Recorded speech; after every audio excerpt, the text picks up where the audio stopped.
Justice Martha Koome is asking William Ruto that optimize the operationalization of the Judiciary Fund as you promised. Remember, this was the promise. This is a campaign promise that was even repeated on 13th September in Kasarani during the inauguration ceremony. And the president said, I am going to operationalize the Judiciary Fund, so that the courts can be independent of the presidential influence, or rather the state house influence. And when we give them financial autonomy with the national police, they can help me fight graft. Today, Martha Koome is crying. And in this Thursday Nation, this is not Nation, this is Standard, is saying, Chief Justice is crying that independent institutions have encroached on the terrain reserved for judiciary and the Judicial Service Commission, posing challenges in facilitation of the administration of justice. He's also asking that Chief Justice also noted that Judiciary Fund was not operating optimally due to bureaucratic bottlenecks and roadblocks erected by the controller of budget. Martha Koome is saying that the operationalization of that Judiciary Fund has a lot of bureaucratic steps involving the Office of Controller of Budget. Ladies and gentlemen, what exactly does this portray? I have seen former judicial officers, not David Maranga, but Justice Mutuga, also asking William Ruto that is treading a dangerous path by threatening judges under the Mambo de Matatu slogan. When the president said that there is a conduit of corruption, there is a corruption syndicate, a corruption enterprise that also includes some judicial officers or some judges who hear specific cases so that they can do, or rather they can give a favorable judgment. Chief Justice, acknowledging the challenging in the corridors, is saying that she observed one of the emerging areas of complaints on JSC and the Office of the Judiciary and the Ombudsman relates to predictability and consistency in legal decisions, adding that this may arise when a court makes an effort to strike a balance between being predictable and being flexible. The judiciary is a very dented house because it's a very dented arm. Apart from just aspersions that were cast on the haste, or rather irresponsible language on some judgment, on the Supreme Court judgment last year, some judicial officers have also been dragged into really personality smearing cases like the gold scam, where some judicial officers have been dragged. But today, why is it that the pledge that was supposed to help in fighting corruption has not been optimized? And what is that Chief Justice calling? What is it that Chief Justice is calling bottlenecks and roadblocks? Kindly subscribe to our channel, click the notification bell and like our video. Thank you very much for those who are supporting our podcast. 100 subscribers challenge.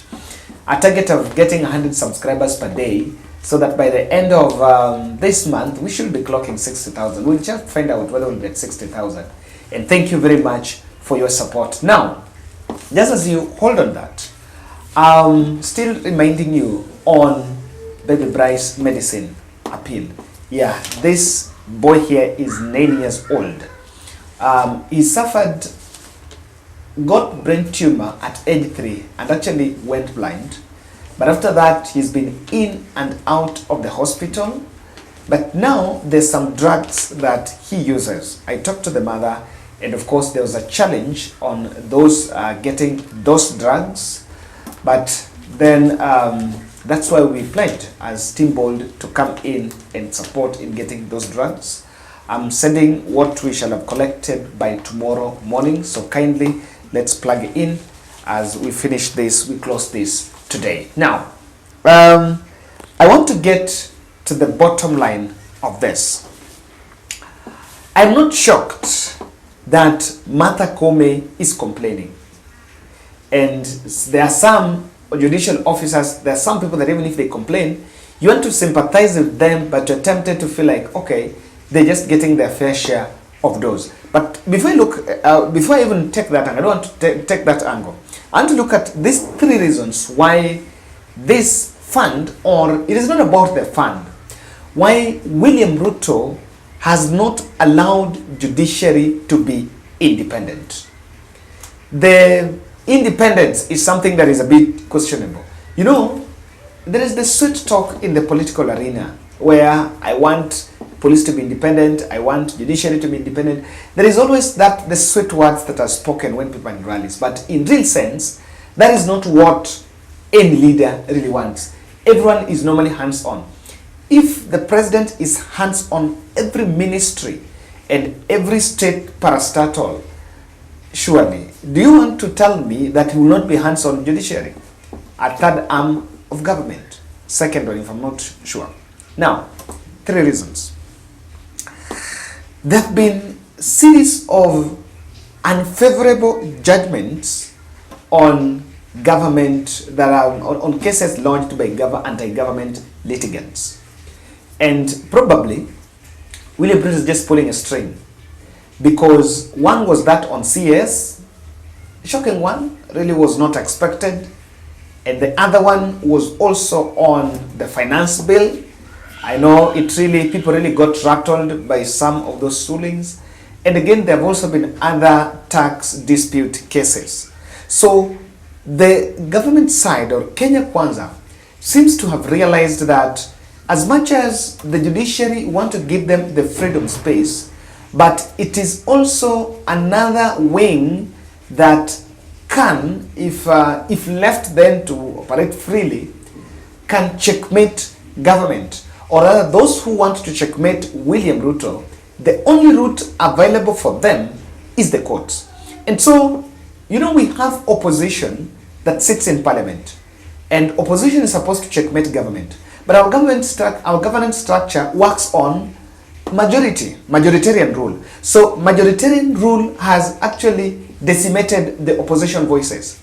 That is why the bills are going to pass, some very ridiculous bills pass in parliament, and the only available route outside parliament then is the court. Now, to try to hold grip, there is a very clear line that the full operationalization of that judiciary fund has not been effected because people think that judiciary or some judges are not dancing to their tune. That is number one. Number two, judiciary, or the judicial justice, the justice system, administration of justice is a tool, is a perennial political tool for every president. It did not start with William Ruto, and it will not end with William Ruto. It started with Moi, I think it even started with the Kenyatta, Moi, Kibaki, Uhuru, and William Ruto, even though he portrayed a picture in public as if he was not going to fall into that trap, but it's also a clear line that administration of justice is a weapon on politics. There are people that will be taken in court. There are cases that will be triggered, and when they go to court, they will need some people to be locked for weekends. You know, there's some people that we want to punish them, we want to lock them for weekends. So it is a very clear signal here. The non-commitment on operationalization of that fund is also a signal that the president, or Kenya Kwanza, still wants to use the administration of justice system to settle political battles. Lastly, zero plan or non-commitment on fighting graft. And I want to explain non-commitment. The non-commitment on Kenya Kwanza is normally selective fight of the graft. You cannot fight who to be probed and who not to be probed. On that, that's where the problem is. If this fund was to ensure that judiciary operates well in terms of capacity, enough judges, advocates, and also even building courts. There's still counties that still don't have good courts, they still don't have courts. So operationalization of that fund was supposed to help effectiveness of judiciary. But just like legislature has been absorbed by the executive, I'm also looking at a situation where judiciary is heading in the same direction. Thank you.